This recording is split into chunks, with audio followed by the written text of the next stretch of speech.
저는 이금자라고 합니다. 올해 81살이 됐어요. 서울 서대문구 홍제동에서 50년째 슈퍼마켓을 운영하고 있습니다. 매일 새벽 5시에 일어나 밤 10시까지 가게를 지키는 게 제 일상이 됐어요. 사람들이 물어봐요. 할머니 그 나이에 왜 아직도 일하세요? 간단합니다. 은퇴할 돈이 없기 때문이죠. 제가 31살 때 이 가게를 시작했어요. 지금 생각해보면 정말 아무것도 모르던 시절이었죠. 남편은 작은 건설업체를 운영했는데 갑자기 찾아온 경기 침체로 사업이 완전히 망했어요. 빚쟁이들이 매일 집으로 찾아왔고 새 아이는 아직 어렸죠. 큰 아들은 초등학교 3학년, 딸은 1학년, 막내는 겨우 5살이었어요. 먹여 살릴 입이 많았는데 당장 내일 먹을 쌀도 없었습니다. 그때 우연히 동네에 작은 구멍 가게가 나왔다는 소식을 들었어요. 권리금은 300만 원, 보증금은 500만 원이었죠. 친정어머니께 돈을 빌려 시작했습니다. 남편은 자존심이 상해 처음엔 반대했어요. 여자가 무슨 장사를 해. 내가 다시 일어날 테니 조금만 기다려. 하지만 저는 아이들이 굶는 것을 볼 수 없었습니다. 처음 가게는 정말 작았어요. 10평 남짓한 공간에 라면, 과자, 음료수, 담배 몇 개 종류만 팔았죠. 첫날 매출이 5천 원이었어요. 정말 눈물이 났습니다. 이렇게 해서 새 아이를 어떻게 키우나 싶었죠. 하지만 포기할 수 없었어요. 매일 새벽 4시에 일어나 시장에 가서 신선한 야채와 과일을 떼어왔어요. 동네에서 가장 싱싱한 물건을 파는 가게로 소문이 나기 시작했죠. 몇 개월 후에는 하루 매출이 조금씩 올라갔어요. 3만 원, 5만 원, 10만 원. 아이들 학비와 생활비를 간신히 감당할 수 있게 됐습니다. 1970년대 말 우리 동네에 대형 아파트 단지가 들어선다는 소식이 들렸어요. 남편이 말했죠. 이금자 이참에 가게를 좀 키워보는 건 어때? 남편도 조금씩 마음을 열고 가게 일을 도와주기 시작했거든요. 우리는 용기를 내서 지금 위치로 가게를 옮겼어요. 20평으로 2배 커진 공간이었죠. 대출을 받아 냉장고, 냉동고를 새로 들이고 품목도 다양하게 늘렸어요. 1980년대 초반 아파트가 완공되고 동네가 활기를 띠기 시작했어요. 매출도 크게 늘었죠. 평일에는 30만 원, 주말에는 50만 원까지 팔리던 날도 있었어요. 아이들 학원비도 보낼 수 있게 됐고 남편의 빚도 조금씩 갚아나갔습니다. 1988년 서울올림픽을 앞두고 우리 동네도 크게 변했어요. 도로가 넓어지고 사람들의 생활 수준도 높아졌죠. 슈퍼마켓에 냉동식품, 수입과자, 다양한 주류까지 들여놓았어요. 하지만 그때 큰 시련이 찾아왔습니다. 남편이 갑자기 뇌졸중으로 쓰러진 거예요. 48살의 나이였죠. 병원비가 많이 들었어요. 당시 의료보험도 지금처럼 잘 되어 있지 않았고 재활치료는 거의 전액 본인 부담이었죠. 하루 종일 병원에서 남편을 간호하고 저녁에는 가게로 달려와 밤늦게까지 일했어요. 그때 큰아들이 대학을 다니며 많이 도와줬죠. 수업 끝나고 가게에 와서 밤 11시까지 함께 일했어요. 남편은 3년간의 투병 끝에 결국 하늘나라로 갔습니다. 그때 제 나이 51살이었어요. 아이들은 엄마 이제 그만 쉬세요라고 했지만 막내가 아직 대학에 다니고 있었고 나머지 두 아이도 완전히 독립하지 못한 상태였어요. 무엇보다 가게를 접으면 저는 할 줄 아는 게 없었어요. 초등학교도 제대로 졸업하지 못했으니까요. 1990년대 중반 우리 동네에 처음으로 대형 마트가 들어섰어요.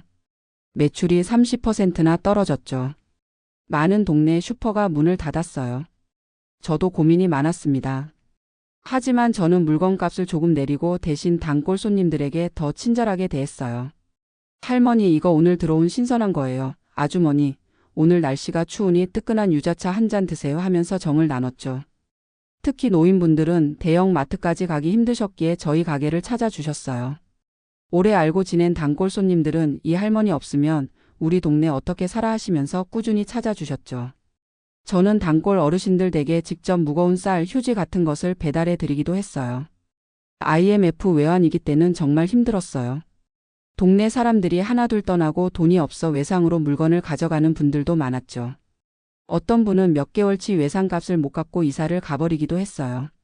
그래도 저는 다 이해했어요. 다들 살기 힘든 시기였으니까요. 2000년대에 들어서면서 편의점이라는 새로운 경쟁자가 등장했어요. 24시간 영업하는 깔끔한 가게에 젊은 사람들이 몰렸죠. 우리 가게 매출은 또 떨어졌어요. 하지만 저는 포기하지 않고 새벽마다 남대문 시장에 가서 싱싱한 과일과 야채를 떼어오고 주변 아파트 공동현관에 전단지를 붙였어요. 싱싱한 채소, 과일 매일 새벽에 들어옵니다. 저희 가게만의 특색을 살리려고 노력했죠. 2010년 68살에 처음으로 무릎 인공관절 수술을 받았어요. 50년 가까이 서서 일한 탓에 무릎 연골이 다 닳아 없어졌대요. 의사 선생님은 이제 그만 쉬세요 하셨지만 한 달 만에 다시 가게로 돌아왔어요. 그때 큰 손자가 대학생이었는데 방학 때 가게를 도와줬어요. 물건 진열하고 배달도 해주면서 많은 도움을 줬죠. 2015년에는 두 번째 무릎 수술을 받았어요. 이번에는 회복이 더 오래 걸렸죠. 석 달 동안 가게 문을 닫아야 했어요. 그동안 단골 손님들이 많이 떨어져 나갔고 다시 시작했을 때는 매출이 절반으로 줄었어요. 당뇨도 심해져서 인슐린 주사를 매일 맞아야 했죠. 자식들은 엄마 이제 그만하고 우리랑 같이 살자고 했지만 저는 거절했어요. 일을 하지 않으면 금방 늙을 것 같았거든요. 그리고 솔직히 돈 문제도 있었어요. 자식들에게 짐이 되고 싶지 않았습니다.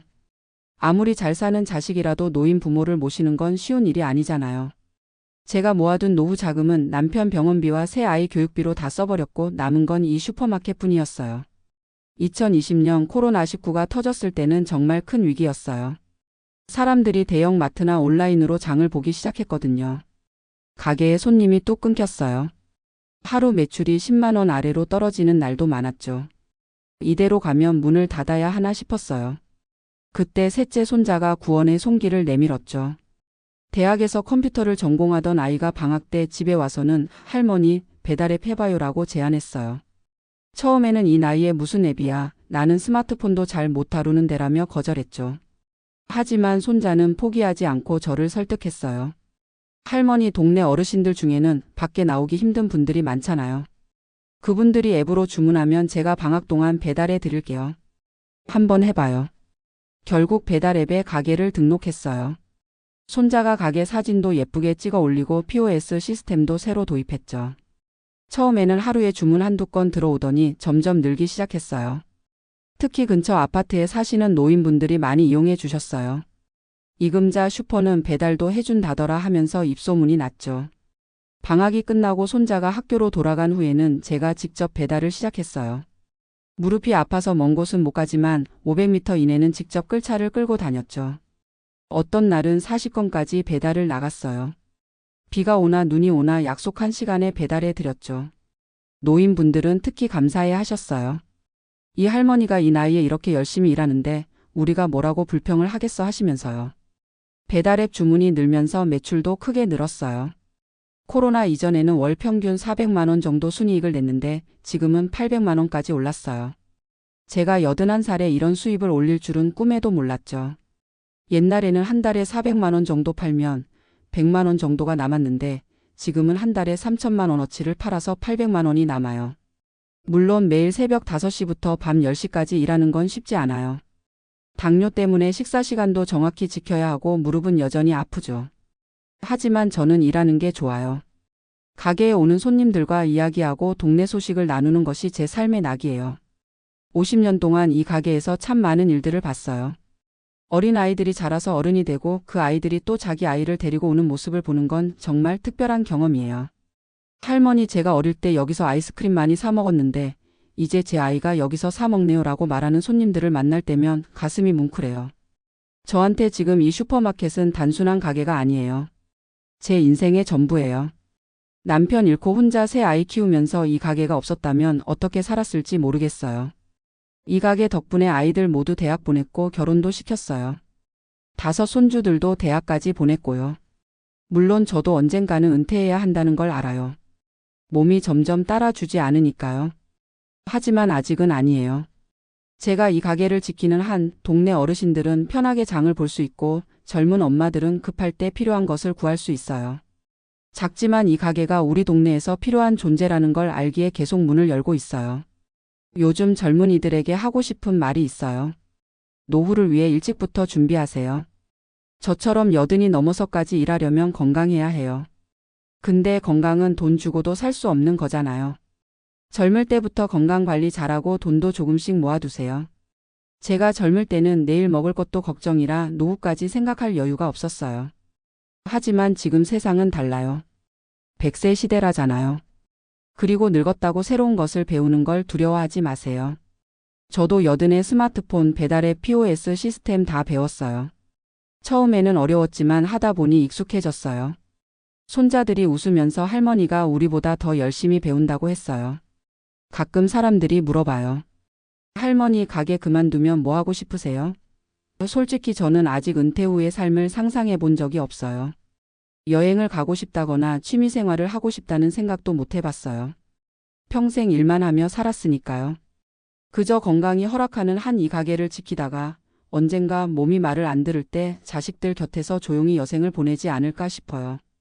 가게를 물려줄 사람이 없다는 게 조금 아쉽긴 해요. 자식들은 모두 전문직으로 자기 일을 하고 있고 손주들도 각자의 꿈을 향해 가고 있어요. 이 슈퍼마켓을 이어받겠다는 사람은 없어요. 그래서 언젠가 제가 일을 못하게 되면 이 가게는 문을 닫을 거예요. 50년 역사를 가진 동네 슈퍼마켓의 마지막이 될 테죠. 그래도 후회는 없어요. 제가 이 가게를 통해 우리 가족을 지켰고 동네 분들에게 작게나마 도움을 드렸으니까요. 앞으로 몇 년이나 더 이 가게를 지킬 수 있을지 모르겠지만 건강이 허락하는 한 계속할 거예요. 제 인생의 대부분을 바친 이 작은 슈퍼마켓에서 마지막까지 웃으며 손님들을 맞이하고 싶어요. 여러분, 나이는 그저 숫자에 불과해요. 몸이 건강하고 하고 싶은 일이 있다면 여든이 넘어서도 새로운 도전을 할 수 있어요. 저처럼요. 오늘도 저는 새벽에 일어나 가게 문을 열고 손님들을 맞이할 준비를 합니다. 50년 전 처음 가게 문을 열었던 그날처럼 설레는 마음으로요.